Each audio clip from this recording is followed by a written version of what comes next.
Neyo said this. If your little boy comes to you and says, Daddy, I want to be a girl, and you just let him rock with that? And the girls responded like this. I won't really entertain it till after age 13. And now the world is up in arms. Neyo is clearly still living his DL life. But has transphobia among black gay men been taken to a whole nother level?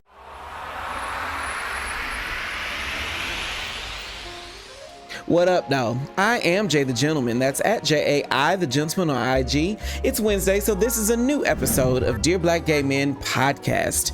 It's our short, bullshit-free step out of our comfort zone to talk about all the emotional ups and downs along the journey to happiness. Hopefully, this is our midweek reminder of how dope it is to be black gay men who love black gay men. I am Jay the Gentleman. This is Dear Black Gay Men podcast. Now, let's get into the episode.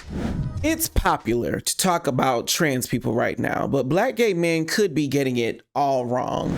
But first, Prince Charming said this is why so many black gay men bring up credit scores, 401ks, and investments as opposed to opening up and being vulnerable about love.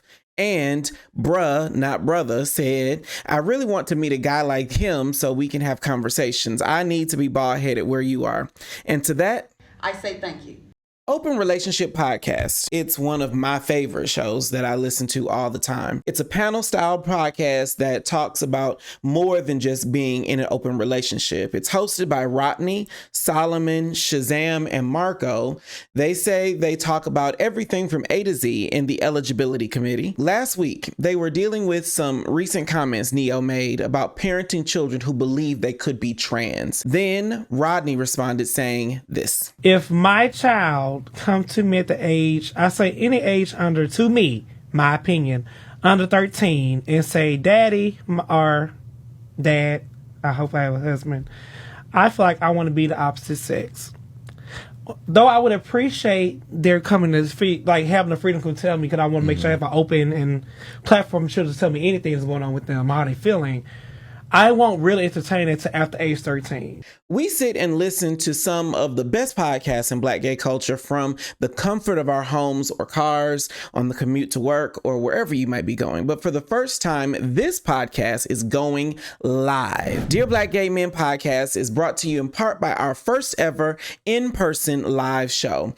Hopefully you're mobile because I'm hosting Dear Black Gay Men live in DC. We sold out in a week, so I called the venue, got them to release a few more tickets to the show. We're bringing all the vibes, the wine will be flowing, and all you gotta do is bring your ass. But what if they a top? Top's got asses too. The show is September 8th in DC. Visit dearblackgaymen.com/events/DC to reserve your tickets. The link is in the description. Now, let's get back into the show. The other day, I was having a conversation with a friend of mine who happens to be trans. He asked why I don't talk about trans issues more on the podcast. I'm clear that's not my lane because I'm not trans. I truly believe that trans people can advocate for themselves much better than I could. And my job, our job as members of the eligibility committee, is to stand with trans people. So let me be clear. I am not trans, so I don't have the capacity to talk about the trans experience. I'm also not a parent, so I don't have capacity to talk about what I would do if my kid came and told me that he or she felt as if they were a different gender. What this podcast is dedicated to is reminding us of how dope it is to be black gay men who love black gay men. So if it's okay with you, I'd like to deal with that first piece, the being black gay men part for a minute. Neyo has been DL Trish from way back, so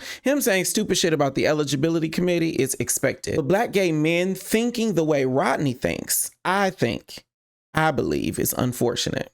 But let me back up, give us some context. I talk to every shape, size, and color of us here on Dear Black Gay Men podcast. To the listeners, hopefully it looks like entertainment or intelligent discourse among like-minded people. Since you got your degree and you know every fucking thing. To me, It's evidence that we are all so similar. We've all been talked about on some level, regardless of how masculine or feminine we present. We've all had to overcome being judged by our families and close friends. And despite whenever we gave it language, we've all probably had a same gender crush at some young age. For me, it was Sean in my first grade class. I liked Sean because he ran fast and he had a good haircut. He was a Jehovah's Witness, so he didn't participate in Valentine's Day, but that made him just mysterious to me. I didn't have language to say it was a crush or that I was gay, but I knew in first grade that I felt something for Sean. And I knew that telling people about those feelings would get me ridiculed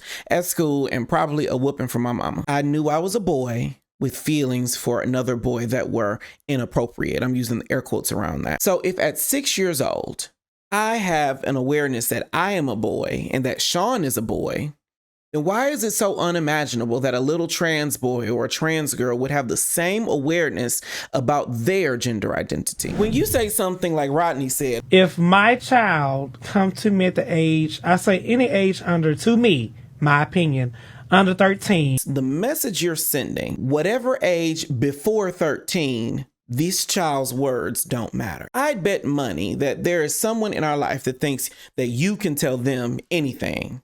It might be your mama and them or granny. It might be your daddy or your cousin, but somebody probably believes that they are your confidant. You probably thinking, Oh! Oh my God, no, you fucking lie. it may be from how they speak about people like you. Maybe you have a cousin that drops the occasional F-bomb when talking about the girls. Or maybe a friend that speaks disparagingly about feminine men, saying shit like, she can't climb my back. And had my Hello Kitty snapping and cracking and popping. For others, it may be because they've shown that their pint-sized capacity can't handle the truth about your gallon-sized life. The way that Rodney is explaining himself on that episode of Open Relationship Podcast, as he's talking about Neyo and Neyo's fucked up ideology about parenting. It's just like cousins and loved ones who think that they can be emotionally trusted. This ideology, what Rodney is saying, isn't born in a vacuum. You're not fully open to how your child expresses, and then this one topic arises and all of a sudden I won't really entertain it till after age 13. This parenting style is born and grown over time, and it's probably taught the kid in small ways along the way that daddy, my confidant, my important person, doesn't have the capacity to handle my truth. Daddy doesn't know how to navigate this part of my life, so the child learns to not express themselves around you. And we all know what that feels like, though, because we've all done it. We tried to safeguard our small capacity friends and family from our gallon-sized lives and made ourselves sick or depressed or confused or down low. This level of communication, this ideology, is what creates internalized stigma. But I think the bigger lesson is how Black gay culture has y'all believing that our words are not as powerful as they are, in small ways and large. We teach people how to treat us. Somebody knocks you upside the head and you and all your kinsmen proceed to beat their ass. You've taught them. Fuck around and find out. Somebody says you're a mother now and you shouldn't dress like that, and you proceed to dress like that, glow completely up, and flex on them. Again, you've taught them exactly who you are. Yes, I am the Kiki, just not that Kiki. So when a kid confides in you with information that is important to them and you don't take it seriously, you're teaching them something. You are sending a message that you, the parent, are emotionally untrustworthy. Yes. Changing gender expression, gender identity is probably a tough pill for a parent to swallow. They gave birth to a little boy, they see a little boy, and that little boy tells me that I am not a little boy. Our response to that tough pill will define the relationship between our child and us for the rest of our lives. We all know what that feels like. Think back to when you came out to your parents. We may not have a trans experience, but we all know what it's like to have some information about us that we hold dear. That is a big deal, and we share it. I'd wager most of us could think of at least one thing we wish our parents would have said. I grew up in an environment that said that gay people were going straight to hell. The minister at my parents' church, the bullies at school, and the language we used at home all told me that who I am and what I was feeling were phases that will pass. He'll grow out of it. Holy Lord. Oh, Lord, gang. I knew it, but not in my family. I wasn't embraced, so I lived a life of low self-esteem and depression while everybody around me waited for some shift to happen. But my family, just like Rodney on Open Relationship Podcast and so many of our families, believe that who we are as children can change. With the right amount of time, with the right number of punishments or enough beatings, we could be set straight. A lot of those old norms that we heard as children are the reason why podcasts like Dear Black Gay Men exist and are necessary. We got so many lessons that denied us agency, that denied our self-worth, that nowadays we need some dopeness reminders. Children should stay in a child's place. And that taught us that our ideas don't have merit. Seen and not heard taught us that our words don't have power. And all the lessons of shame that we got all growing up taught us that we, as we are, aren't enough. You see, the deeper lesson is that Rodney is exacerbating a norm that children don't know who they are. That there is some age when a child knows for themselves. Before that time occurs, their words, their thoughts, their feelings are not enough. But beloved, you are enough. And the words of those who matter to us should matter. A child shouldn't have to wait until they're 13 before their words to matter. A loved one should not have to get themselves together before they get help. No more than a sinner should have to clean themselves up before they go to church. I'm trying to get my motherfucking self together. I can't even get my motherfucking self together. We matter just as we are at every stage in life. And our words, our actions, and the responses of our loved ones demonstrate that those words matter or not. There is no template for being Black gay men in America. There is no template for loving Black gay men. And there for damn sure ain't no template on how to raise a family as a Black gay man.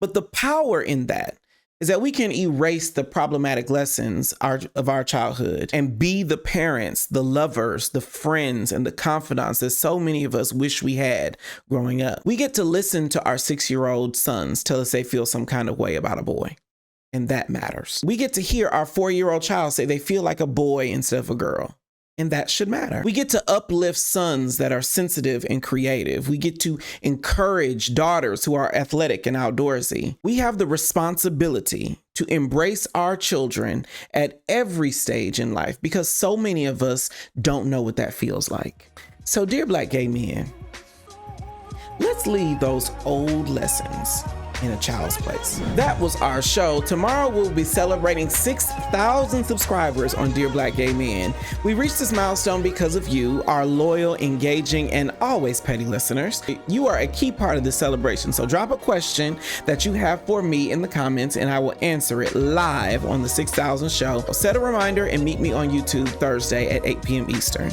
I am Jay the Gentleman. That's at JAI the Gentleman on IG. If this episode made you feel a little more dope, be sure to subscribe on YouTube, like the video, and share it with someone who needs a dopeness reminder.